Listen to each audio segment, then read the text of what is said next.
Le choix numéro 12 de la première ronde, with pick number 12 of round 1, les Olympiques de Gatineau. Oui, monsieur le commissaire. Alors, j'invite à la scène François Baudry, président. Jocelyn Caillé, membre du conseil d'administration. Norm McMillan, ambassadeur. Alexis Loiseau, entraîneur-chef. Patrick Desrosiers, recruteur-chef. Serge Beausoleil, directeur général. Richard Liboiron, directeur général adjoint. Et Daniel Brunet, directeur administratif.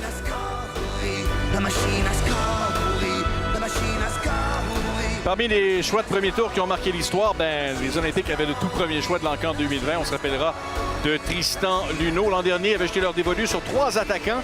Maxime Dubé, qui jouait pour Long Island, Simon-Xavier Cyr des Cantonniers de Magog et Noah Florent du Blizzard du Séminaire Saint-François. Puis il n'a pas oublié la première sélection de la deuxième ronde, qui est un joueur qui était un récalcitrant, Michel Milos-Dernier, qui finalement a fini la saison avec les Olympiques. Fait que le premier choix de la deuxième ronde, on peut presque dire que c'est une sélection de première ronde. Et le travail de conviction se poursuit jusqu'à ce que le joueur arrive, pratiquement. Oui, exactement. Puis selon le parcours de ta saison, des fois, c'est plus facile et ou plus difficile de convaincre le joueur. Les Olympiques qui ont maintenant Serge Beausoleil comme directeur général. Alexis Loiseau a complété sa première saison derrière le banc, le recruteur-chef, et Patrick Desrosiers. Bonjour Québec, merci au Rempart. Quelle organisation incroyable cette semaine. On a apprécié grandement. Congrats to the Moncton Wildcats. What a championship. Welcome to the Newfoundland Regiment.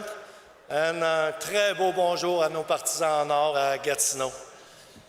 Les Olympiques de Gatineau sont fiers de sélectionner des Vikings de Saint-Eustache, Louis-Étienne Hallé.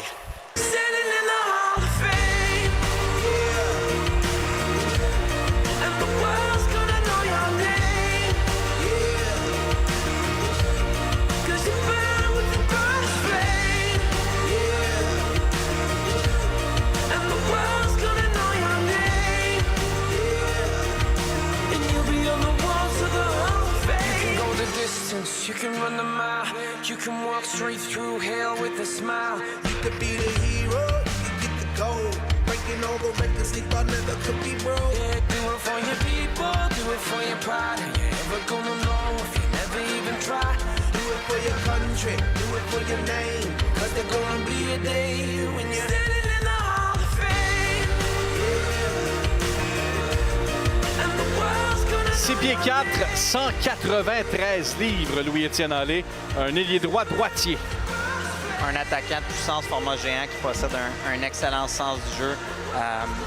C'est rare voir des attaquants avec ce gabarit-là, avec ce format-là, avoir autant un excellent sens du jeu. Pourquoi je dis ça? C'est que souvent, les joueurs qui sont très grands, plus gros, plus forts que les autres au niveau Pee-Wee, Bantam, se servent seulement de leur gabarit, de leur capacité physique. Fait que souvent, ça ralentit le développement de leur sens du jeu. Pour Louis-Étienne Hallé, c'est complètement différent. C'est vraiment la chose majeure qui le démarque, beaucoup plus que son gabarit ou même ses habiletés. C'est un joueur qui est extrêmement intelligent.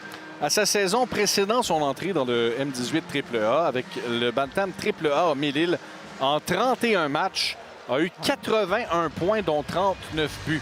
Ça doit faire saliver les équipes par la suite. Oui, exactement. Puis c'est un joueur qui a eu la chance d'évoluer justement avec Nolan Hérault, qui a été sélectionné par les Sea Dogs de Saint-John. Même chose pour Loïc Gariepi, qui va peut-être entendre son nom ce soir. Fait que c'est des joueurs qui ont évolué ensemble.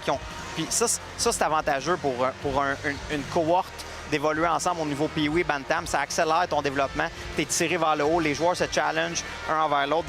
D'être capable de jouer avec des joueurs qui matchent ton identité, c'est indéniable que c'est un avantage pour ces 3 joueurs du territoire de Seigneur-des-Mille-Îles de la Rive-Nord.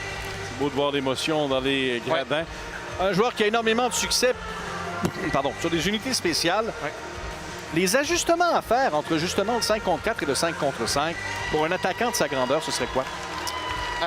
C'est à 5 contre 4, principalement, il va avoir un petit peu plus de temps et un petit peu plus d'espace. Fait qu'avec sa longue portée, juste avoir une route de patinage qui va profiter du fait qu'il y a un petit peu plus d'espace devant lui. C'est un joueur qui possède un excellent tir, qui a des très bonnes habiletés avec la rondelle. Puis c'est un joueur qui quand il reçoit une passe sur sa palette, il l'échappe pas. Fait elle rentre dans sa palette, d'être capable de la réceptionner puis de tirer la rondelle tout de suite, c'est très avantageux, principalement en avantage numérique. Puis de l'autre côté, à 5 contre 5, où est-ce qu'on voit moins de temps, moins d'espace, ben, c'est d'essayer de se créer un petit peu plus de temps et d'espace. Puis il est avantagé versus certains autres des joueurs qu'on connaît par son gabarit.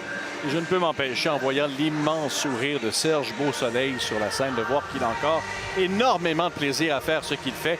Voici ses statistiques d'ailleurs. Parle-moi de la Coupe et la JMQ 2025 et de l'événement, de ce en quoi ça consiste. La dernière image que les recruteurs peuvent se faire des joueurs qui sont disponibles ici. Cette année, la LHJMQ a innové avec un nouveau format. Avant, on avait les 80 meilleurs joueurs du Québec. On ajoutait à ça les 40 joueurs des Maritimes. Ça faisait un petit peu des équipes qui étaient disparates. On y était avec une nouvelle formule cette année où est-ce qu'on prend les 80 meilleurs espoirs, qu'on les mélange. Fait que ça aussi, pour les joueurs, c'est intéressant. On voit des joueurs québécois qui ont évolué avec des joueurs des Maritimes dans cette compétition-là.